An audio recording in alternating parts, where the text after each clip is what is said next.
Silakan Romo.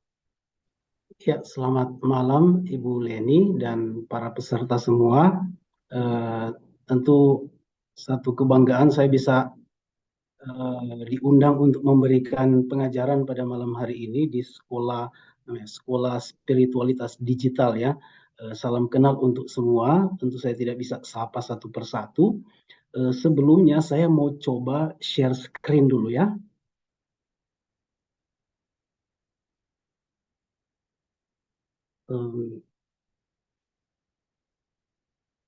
Minta maaf saya Romo sudah saya jadikan co-host ya sebagai host ya. ya. Oke. Atau Saya buka dulu bantu. ininya. Oh ya. Bisa. Ya, oke, sudah. Ya.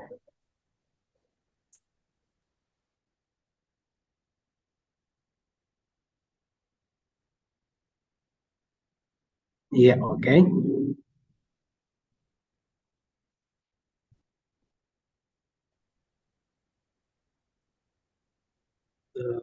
Iya. Apakah sudah tampak? Sudah Romo. Oke. Saya mengatur posisi dulu ya supaya.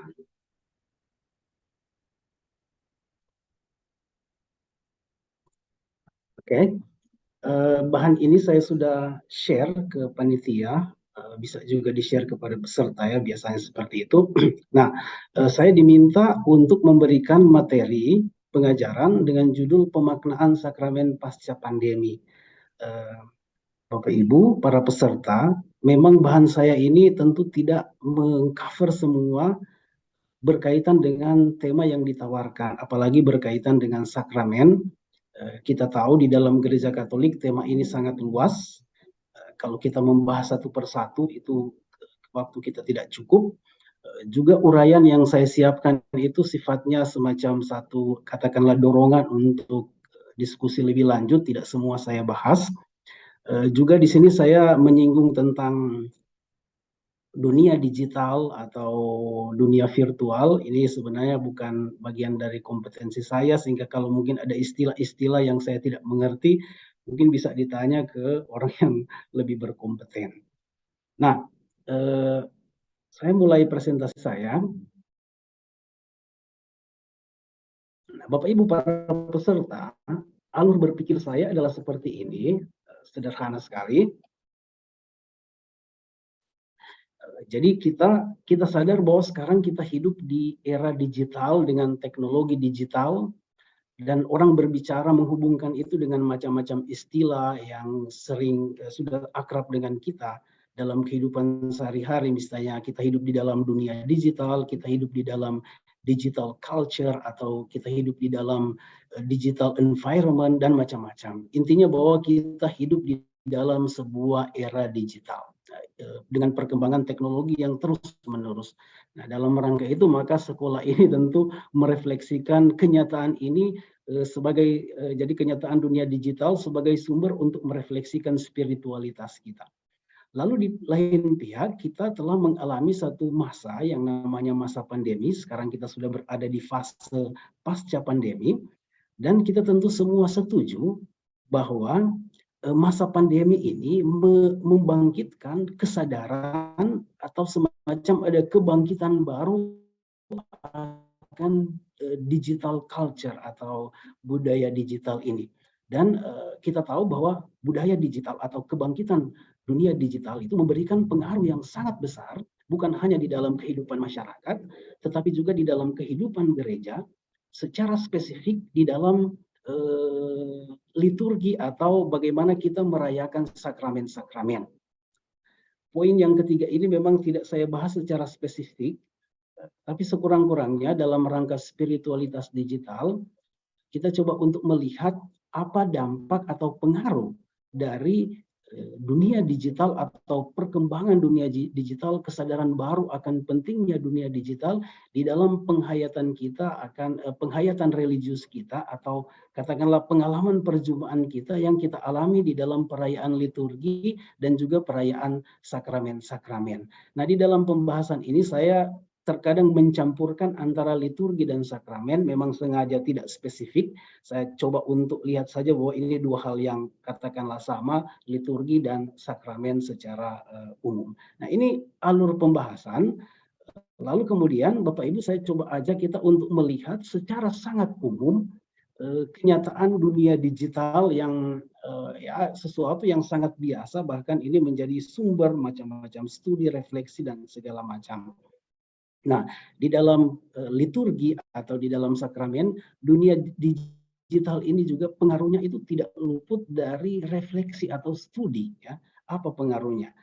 Nah, tentu ada banyak pernyataan yang bisa mendeskripsikan apa itu dunia digital, ya, banyak sekali.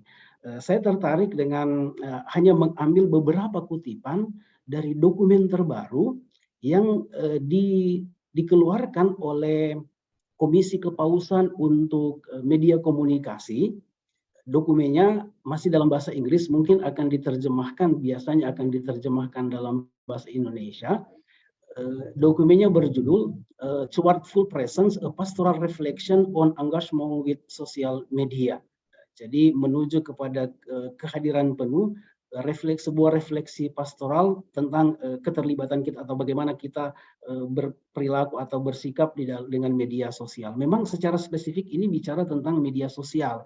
Ini sebenarnya satu dokumen yang sangat bagus juga untuk bisa diangkat di dalam sekolah spiritualitas ini, karena ini relatif sangat baru, diterbitkan 29 Mei 2023. Jadi sudah beredar di internet, kita bisa lihat sangat-sangat bagus, refleksi yang sangat bagus.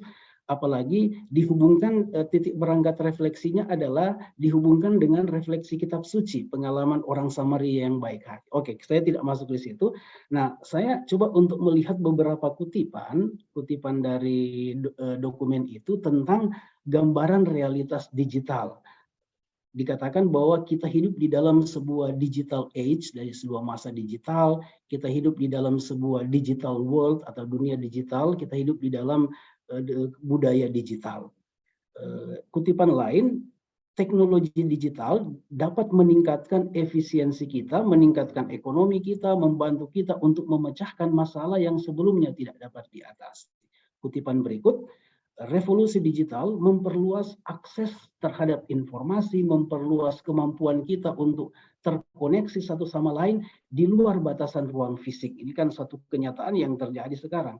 Proses yang sudah berlangsung 3 dekade terakhir dipercepat oleh pandemi.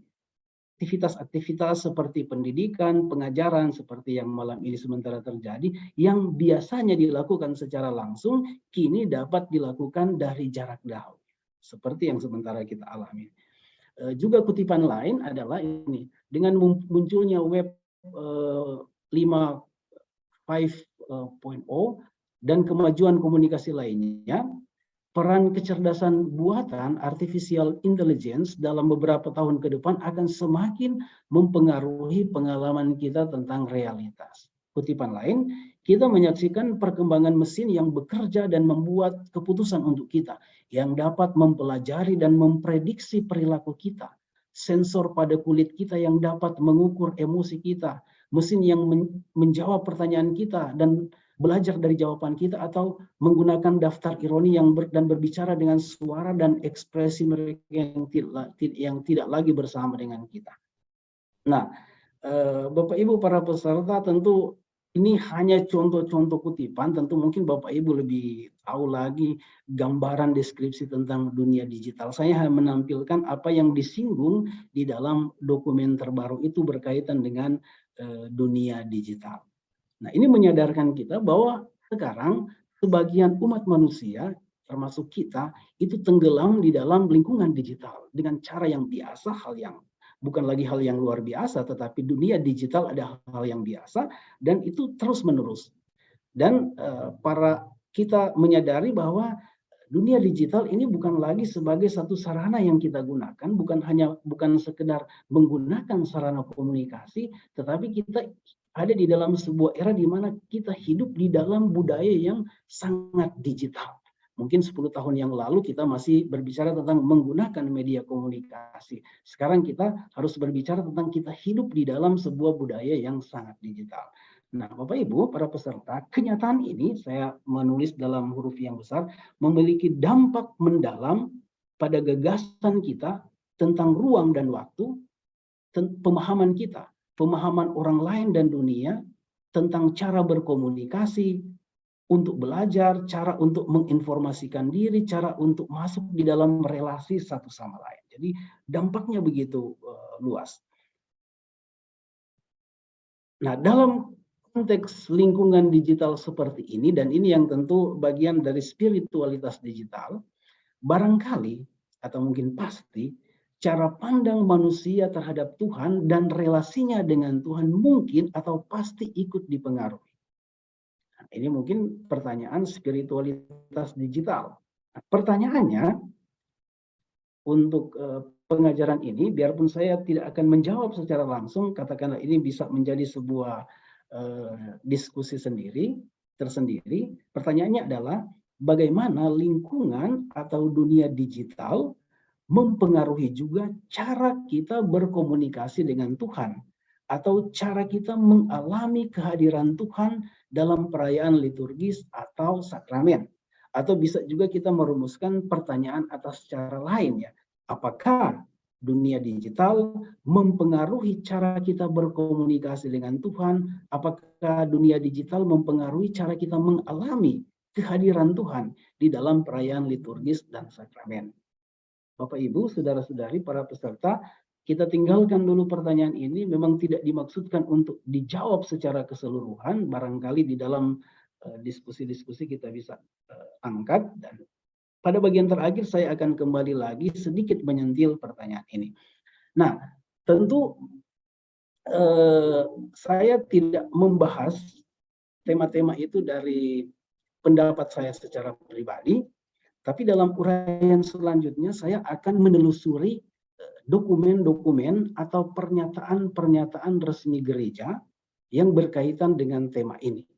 Tentu ada banyak sekali buku, literatur, atau banyak sekali penelitian, artikel ilmiah yang mendiskusikan tentang bagaimana ibadat atau sakramen atau liturgi di dalam dunia digital. Ada begitu banyak hasil-hasil penelitian atau pernyataan-pernyataan yang bisa saja berkontradiksi. Ada yang mengatakan iya, ada yang mengatakan tidak dengan misalnya liturgi di dalam dunia digital. Nah, saya tidak masuk di dalam diskusi-diskusi yang ribet seperti itu. Saya coba untuk mengajak para peserta untuk melihat kira-kira apakah gereja memberikan statement atau pernyataan berkaitan dengan realitas seperti ini. Nah, karena itu saya tidak hanya membatasi pada pengalaman kita pasca pandemi. Saya akan menunjukkan beberapa catatan sejarah bagaimana perayaan liturgis itu di dalam dunia digital. Nah, memang istilah dunia digital adalah istilah yang baru. Istilah baru kita sekarang. Tetapi sebenarnya mungkin yang lebih lama adalah perayaan liturgi di dalam dengan menggunakan media komunikasi. Nah, sekarang media komunikasi yang kita paling canggih adalah dunia digital. Nah, Bapak Ibu, saudara-saudari, saya akan tunjukkan beberapa sejarah bagaimana catatan sejarah, sekali lagi bagaimana liturgi itu pergumulan liturgi dengan dunia digital atau dengan alat-alat komunikasi. Pertanyaannya adalah begini, ini pertanyaan sebenarnya jauh sebelum pandemi. Jadi sebenarnya gereja Katolik sudah cukup lama bergumul merefleksikan tentang kemungkinan untuk merayakan sebuah perayaan liturgis atau sebuah perayaan sakramen di luar jaringan dengan menggunakan sarana-sarana komunikasi yang berbeda-beda, tentunya berdasarkan situasi atau kondisi zaman. Pertanyaannya begini, apakah mungkin membayangkan sebuah perayaan liturgis atau sakramen dalam web atau secara online atau secara virtual? Jadi ini sekali lagi pertanyaan jauh sebelum pandemi. Biarpun mungkin rumusannya lain ya, istilah-istilah web, online, virtual ini istilah-istilah baru. Mungkin sekali lagi kalau kita lebih tarik 10-20 tahun 20 tahun yang lalu, mungkin kita berbicara dalam dunia internet atau dalam dunia alat komunikasi, radio, televisi dan segala macam. Nah, sedikit catatan sejarah bagaimana pergumulan di dalam gereja berkaitan dengan perkembangan zaman. perkembangan zaman yang kita mulai dengan mungkin radio ya. Di zaman sekarang kita radio itu satu ketinggalan zaman, tetapi pada awal abad ke-20 radio dan televisi itu satu hal yang sangat revolusioner, terutama berkaitan dengan perayaan liturgi. Nah, Paus Pius ke-11 dia mulai dengan, jadi sejak itu didirikan radio kepausan namanya Radio Vatikana yang didirikan tahun 1931. Di situ kemunculan radio ini memungkinkan penyiaran ibadat melalui media komunikasi. Mungkin pada zaman sekarang kalau kita dengar ya misa lewat radio, orang tertawa ketinggalan zaman sekarang. Tetapi pada awal abad ke-20 ini sesuatu yang sangat revolusioner. Dan sejak Paus ini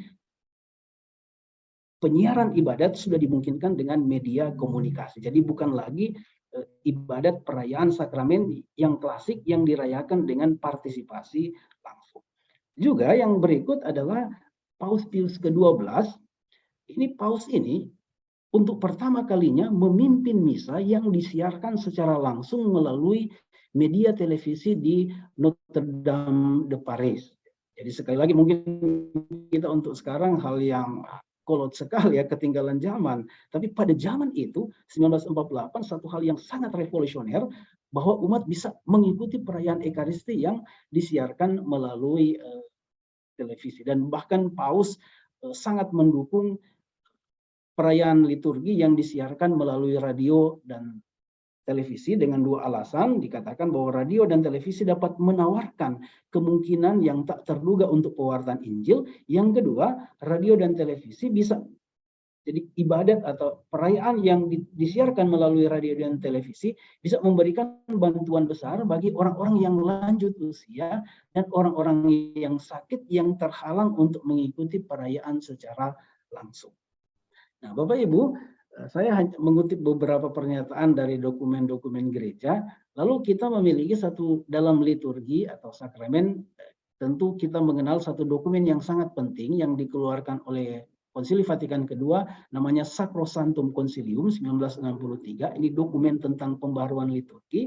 Saya coba untuk cari-cari apakah di dalam dokumen itu disinggung tentang perayaan yang bisa disiarkan lewat radio dan televisi. Ternyata disinggung di dalam nomor 20, ada kutipan yang mengatakan begini, siaran-siaran upacara suci melalui radio dan televisi, terutama bila meliput perayaan Ekaristi, hendaklah berlangsung dengan bijak dan penuh hormat, dan seterusnya dan seterusnya. Poinnya adalah bahwa dokumen ini sudah berbicara tentang kemungkinan perayaan sakramen, perayaan Ekaristi yang disiarkan melalui radio dan televisi. Sekali lagi Bapak Ibu, pernyataan ini kita lihat dalam konteks 1963.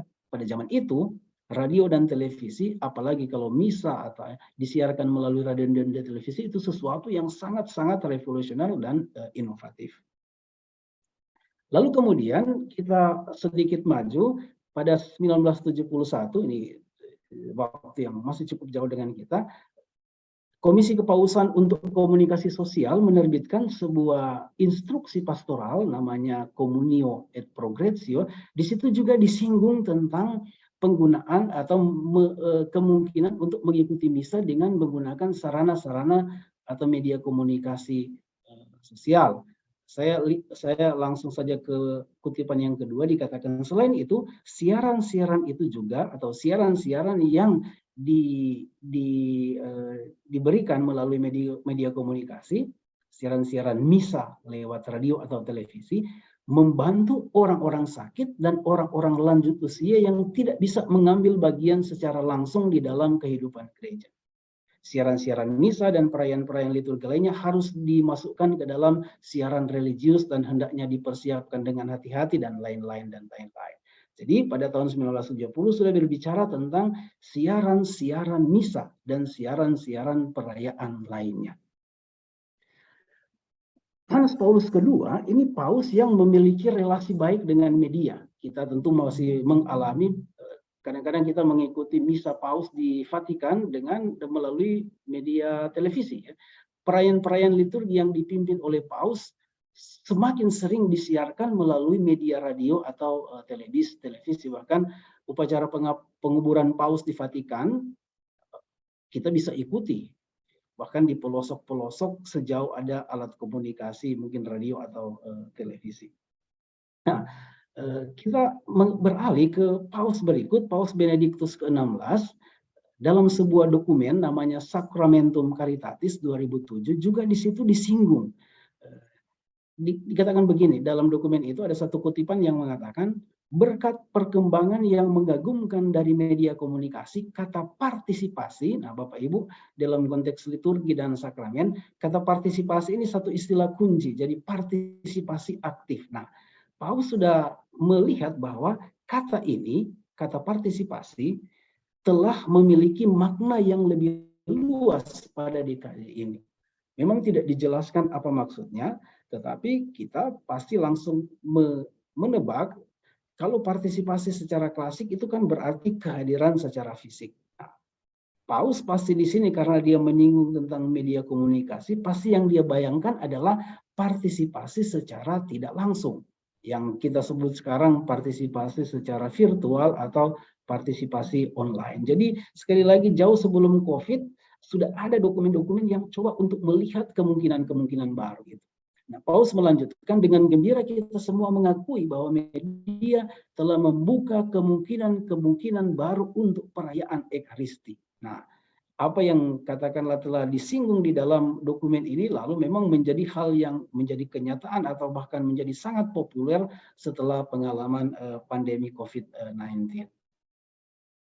Nah, Bapak Ibu, saya menunjukkan juga satu dokumen, biarpun hanya dalam bentuk dekret, yang dikeluarkan oleh prefek atau Komisi Kepausan untuk Ibadat Ilahi dan Tata Tertib Sakramen, dekret pada masa COVID-19. Itu dikeluarkan pada 25 Maret 2020, itu memang pada saat COVID itu sementara hangat-hangatnya. Maaf Romo Stanley, ini Halo?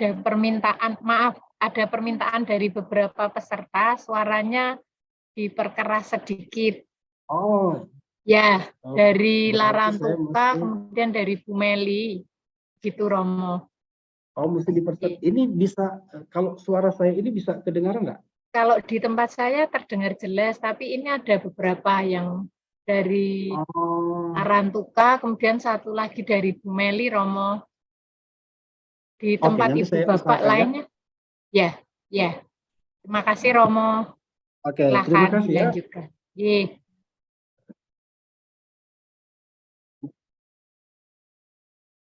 Jadi dokumen yang saya tunjukkan ini adalah dokumen yang dikeluarkan pada masa COVID. Di situ mulai ada usaha dari pemerintah untuk membuat social distancing dan pembatasan-pembatasan, dan di dalam dekret ini disinggung banyak hal yang bisa kita lihat, tetapi mungkin ini satu hal yang baru di dalam sejarah peribadatan kita, di mana secara resmi dibuka kemungkinan untuk menyiarkan perayaan-perayaan liturgi dan ibadat secara live streaming. Ada satu kata di bagian terakhir itu yang saya singgung, sarana penyiaran telematik live bukan rekaman dapat membantu pada masa COVID itu. Jadi siaran atau perayaan ibadat yang dilangsungkan atau dibuat secara live rekaman itu dapat membantu, dan itulah yang menjadi sangat populer di masa COVID. Dan praktek-praktek yang dibuat di paroki-paroki itu memang sebenarnya punya dasarnya bahwa ada dekret yang memberikan kemungkinan untuk itu.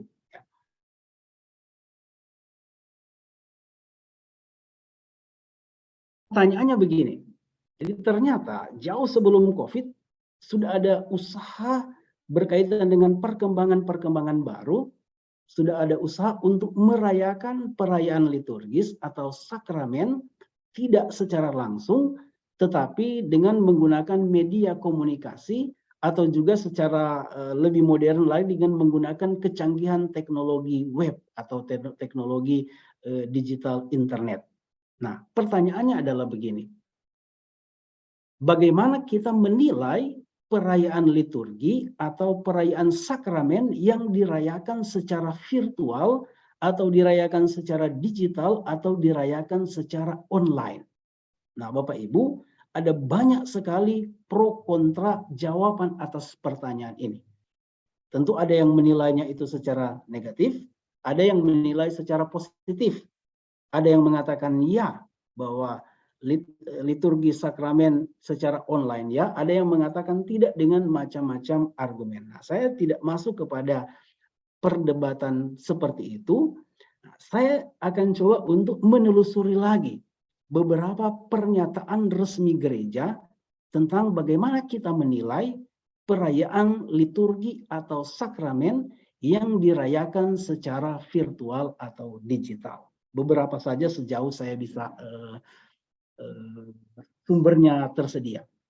Bapak Ibu, yang pertama adalah dokumen yang dikeluarkan oleh Komisi Kepausan, sekali lagi Komisi Kepausan untuk Komunikasi Sosial, dikeluarkan pada tahun 2002, judulnya Church and Internet atau Gereja dan Internet. Nah, di situ ada satu nomor yang membahas tentang, saya rumuskan satu pertanyaan, apakah ada sakramen di dalam internet? Sekali lagi Bapak Ibu, ini 2002, jadi masih jauh sebelum COVID. Ya. Nah, dokumen ini memberikan penjelasan seperti ini. Jadi sekali lagi pertanyaannya, apakah ada sakramen di dalam internet? Dokumen ini menjelaskan, jadi realitas dunia maya atau cyberspace memiliki beberapa implikasi yang mengkhawatirkan bagi agama serta bidang kehidupan lainnya.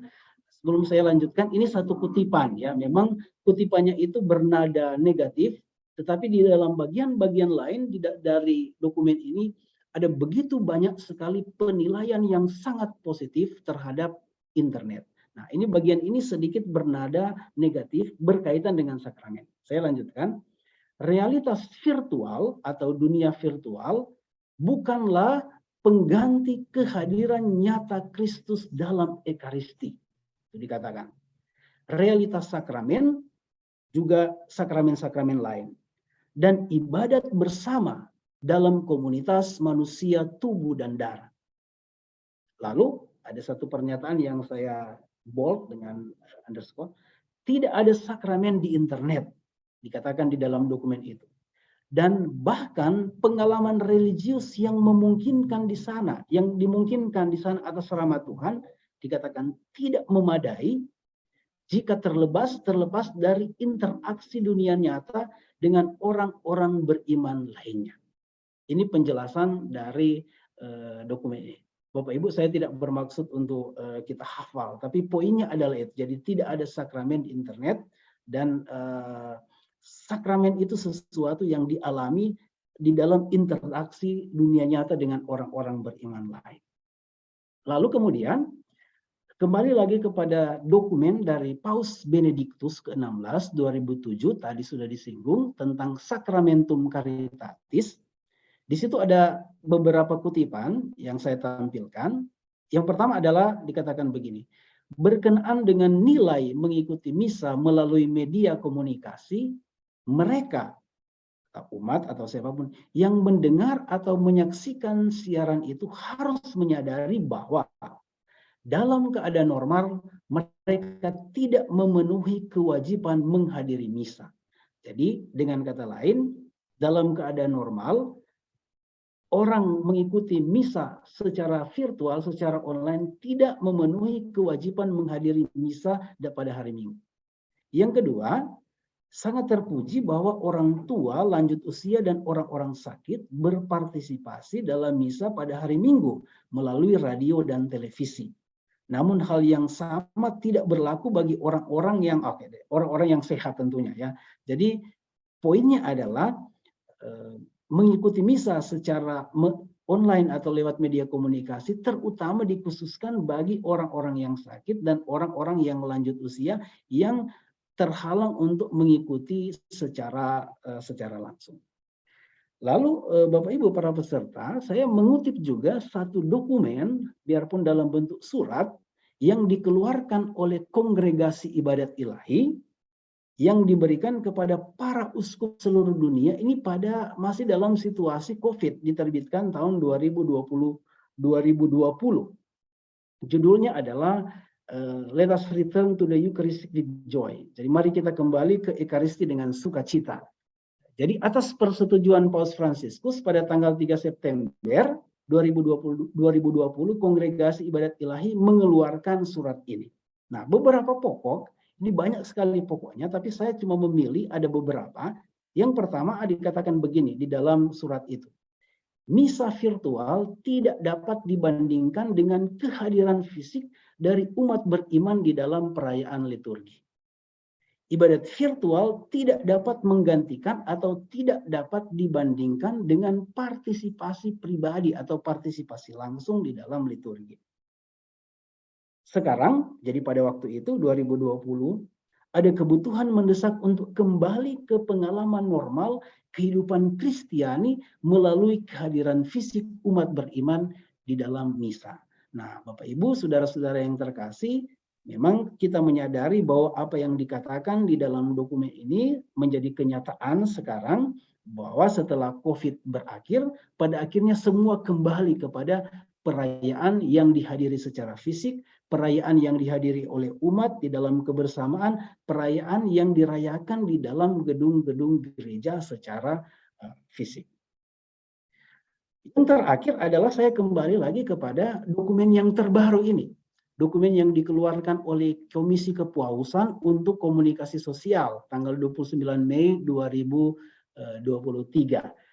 Sekali lagi dokumen ini memang tidak bicara tentang liturgi atau sakramen, tapi saya coba untuk menemukan bagaimana dokumen ini memahami tentang realitas virtual yang sudah tentu sangat ngetren. Nah, saya hanya mengutip beberapa pernyataan yang mungkin akan membantu kita untuk memahami bagaimana pemahaman sakramen pasca pandemi. Karena ini kan pasca pandemi 2023.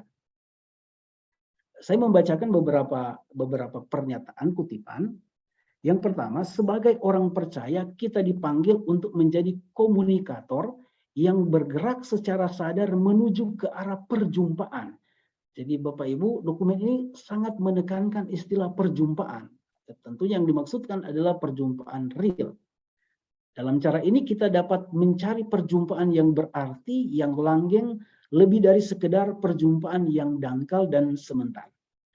Kutipan yang kedua, sesungguhnya dengan mengarahkan relasi-relasi digital ke arah perjumpaan dengan pribadi-pribadi yang real, dengan membentuk relasi-relasi yang real dan membangun komunitas yang real, kita sesungguhnya sementara memelihara relasi kita dengan Tuhan.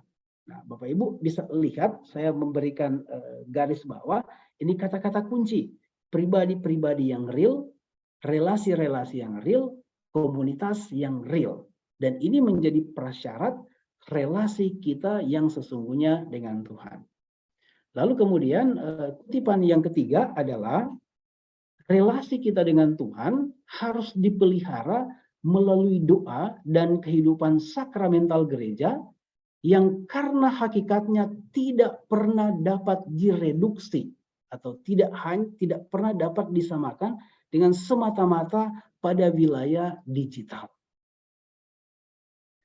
Nah, tentu Bapak Ibu kalau kita lihat nuansanya juga kelihatan negatif, tetapi di bagian-bagian lain dari dokumen ini mengangkat tentunya hal-hal positif dari media komunikasi atau perkembangan dunia digital. Tetapi ketika dia berbicara tentang relasi dengan Tuhan, maka relasi itu mensyaratkan hal-hal yang real, perjumpaan yang real, komunikasi yang real, dan lain-lain. Nah, berdasarkan telusuran singkat dari dokumen-dokumen, lalu saya coba untuk mencari tahu kira-kira pasca pandemi, bukan hanya pasca dan sesudah pandemi, bagaimana pemahaman atau pemaknaan sakramen, bukan berdasarkan pendapat saya, tetapi berdasarkan apa yang diajarkan oleh gereja. Ya, tentu kita bisa mencari apa yang diajarkan oleh para ahli dan segala macam. Nah, saya hanya membatasi pada apa yang diungkapkan di dalam dokumen-dokumen resmi gereja. Saya meringkaskan dengan cara ini, pemahaman sakramen. Sebenarnya bukan hanya pasca pandemi, tetapi bahkan sudah dimulai sebelum pandemi.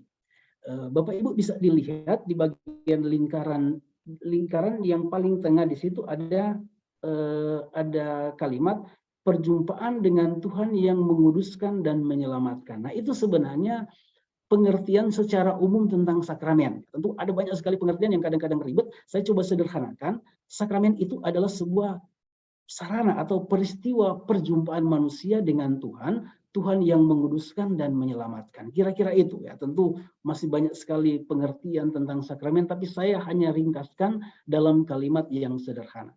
Nah, bagaimana perjumpaan itu terjadi? Ini ya. Ternyata dari penelusuran dokumen kebanyakan berbicara tentang perjumpaan yang terjadi melalui partisipasi yang real, partisipasi yang personal, dan partisipasi yang aktif. Yang berikut, perjumpaan itu terjadi melalui perjumpaan dengan pribadi-pribadi yang real. Yang berikut, melalui relasi-relasi yang real dan langsung.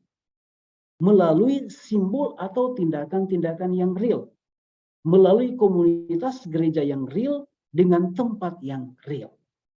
Nah, kira-kira ini yang bisa saya rangkumkan bagaimana pemahaman, bukan sekali lagi bukan pemahaman saya, pemaknaan saya, tetapi berdasarkan apa yang dikatakan di dalam dokumen-dokumen gereja. Nah, kalau begitu, pertanyaannya begini. Lalu bagaimana dengan perayaan liturgi sakramen yang dimediasi atau dilakukan secara digital? Misalnya praktek-praktek misa online, ibadat digital, ibadat virtual yang saya tidak tahu sekarang, sekurang-kurangnya kalau di Keuskupan Manado, di tempat kami ya tidak ada lagi ya. Tapi bagaimana kita, bahwa ini satu kenyataan yang pernah kita alami. Misa online, misa digital, virtual, mungkin juga pewartaan digital dan macam-macam. Nah, bagaimana kita menilai itu? Berdasarkan penelusuran dokumen, saya meringkaskan di dalam 3. Yang pertama, bahwa itu semua dihargai sebagai peristiwa ibadat atau perjumpaan dengan Tuhan. Dengan kata lain, misa online, ibadat digital, virtual, tetap dihargai sebagai sebuah peristiwa ibadat, sebagai sebuah peristiwa perjumpaan dengan Tuhan. Namun, misa online, ibadat digital, virtual tidak bisa menggantikan perayaan liturgis dengan partisipasi umat secara langsung dan personal. Itu yang terus-menerus diungkapkan di dalam dokumen-dokumen gereja. Dan yang ketiga, misa online, ibadat digital, dan kawan-kawannya tidak bisa menjadi norma umum. Itu menurut dokumen-dokumen. Hanya dirayakan dalam situasi-situasi khusus atau dalam keadaan darurat.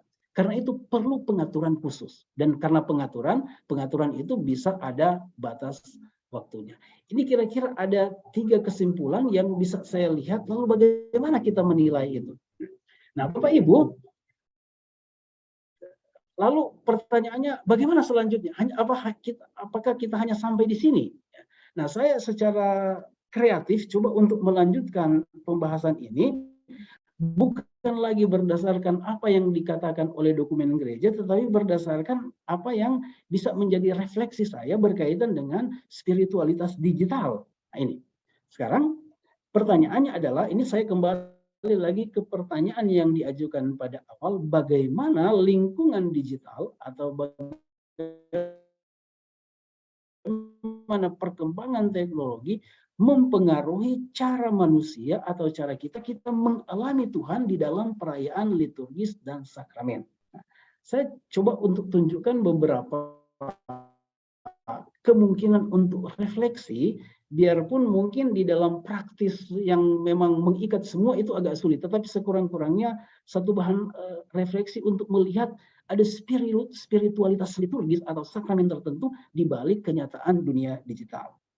Nah, saya menjelaskan sakramen itu secara umum. Jadi sekali lagi tidak menjelaskan sakramen secara khusus. Nah, pengertian sakramen secara umum adalah ini. Saya coba, karena pengertian ini sangat penting, biarpun sangat-sangat umum. Ya. Jadi bukan sakramen dalam arti yang sangat-sangat spesifik, pembaptisan dan segala macam. Nah, sekali lagi saya mengulangi, sakramen adalah secara umum ya, tanda dan sarana istimewa di mana peristiwa perjumpaan penuh rahmat atau peristiwa menyelamatkan antara Allah dan manusia itu terjadi. Jadi sekali lagi ini sangat-sangat umum.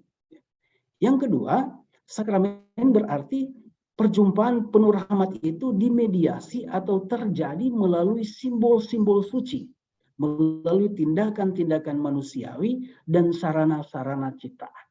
Nah, berdasarkan pengertian umum inilah saya coba masuk untuk bagaimana dunia digital itu masuk di dalam pemahaman seperti ini. Sebelum lanjut, di pengertian sakramen secara umum, di dalam gereja Katolik kita juga mengenal ada makna klasik dari sakramen yang juga dipelajari di ruang-ruang kuliah. Misalnya saya mengangkat dua tokoh, Santo Agustinus dan Santo Thomas Aquinas. Santo Agustinus mengatakan sakramen adalah tanda suci, signum sacrum. Santo Agustinus mengatakan sakramen adalah invisibilis gratiae visibilis forum. Jadi bentuk yang kelihatan dari rahmat yang tidak kelihatan. Nah, saya hanya menyinggung ini saja pengertian klasik. Tetapi sebenarnya nanti titik berangkat saya adalah ini, pengertian secara umum. Jadi peristiwa perjumpaan penuh rahmat antara Allah dengan manusia. Nah, berkaitan dengan peristiwa perjumpaan, bagaimana itu terjadi? Peristiwa perjumpaan itu terjadi atas dua cara. Yang pertama, perjumpaan berarti Allah menguduskan manusia lewat sakramen. Dan yang kedua, memuliakan Tuhan. Jadi tanggapan manusia, itulah terjadi dialog peristiwa perjumpaan seperti itu. Berjumpa untuk apa? Manusia berjumpa dengan Tuhan karena manusia Tuhan menguduskan dan manusia memuji dan memuliakan Tuhan. Nah, ini titik berangkat untuk memahami spiritualitas digital di balik praktek sakramen. Nah, saya menjelaskan begini bahwa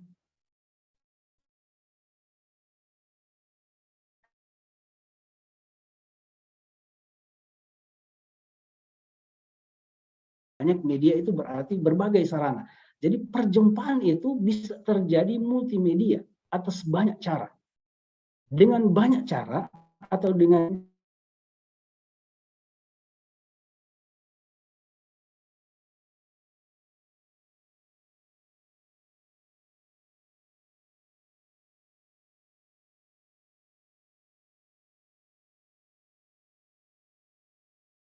Di tempat saya putus, Romo Stanley.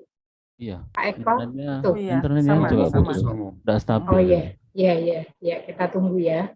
Ya. Ya, mungkin sambil menunggu Romo, Bapak Ibu Romo Suster mungkin bisa menyampaikan pertanyaannya.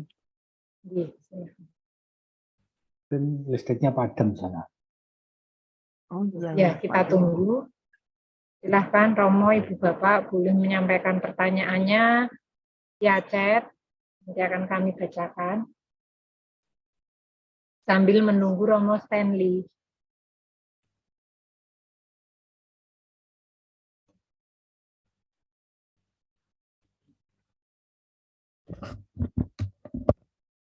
Untuk materi saya share di grup atau di sini? Di chat saja Pak Eko. Chat ya? Boleh, ya di chat.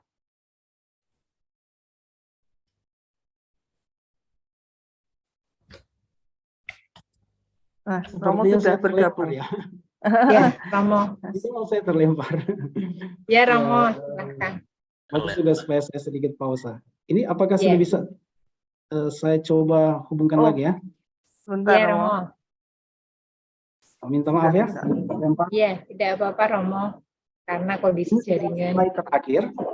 Sudah slide terakhir. Nah, jadi tentu ada banyak cara peristiwa perjumpaan itu terjadi, tetapi cara yang paling sakramen adalah merupakan sarana yang sangat istimewa. Bagaimana perjumpaan itu terjadi. Nah, saya coba untuk menunjukkan satu kemungkinan di dalam liturgi dan sakramen kita untuk memasukkan spiritualitas digital di situ. Saya dalam slide ada tulisan dalam bahasa Latin per signa sensibilia ke per digitalia signa sensibilia. Nah, kata-kata ini sebenarnya saya ambil dari kutipan dari Konstitusi Liturgi nomor 7, Konstitusi Liturgi yang dihasilkan dari Konsili Vatikan kedua, ada satu kutipan yang untuk saya sangat penting. Di situ dikatakan begini, di situ maksudnya di dalam liturgi, pengudusan manusia dilambangkan dengan tanda-tanda lahiria. Bahasa Latinnya persignia sensibilia, atau harafiahnya sebenarnya melalui tanda-tanda indrawi. Sensibilia itu sense, jadi tanda-tanda itu, serta dilaksanakan dengan cara yang khas bagi masing-masing. Nah, Bapak Ibu, saya sedikit lihat ke bagian bahwa pengudusan itu, bahwa sakramen itu sebagai peristiwa pengudusan, itu dilambangkan dengan tanda-tanda lahir, persignia sensibilia.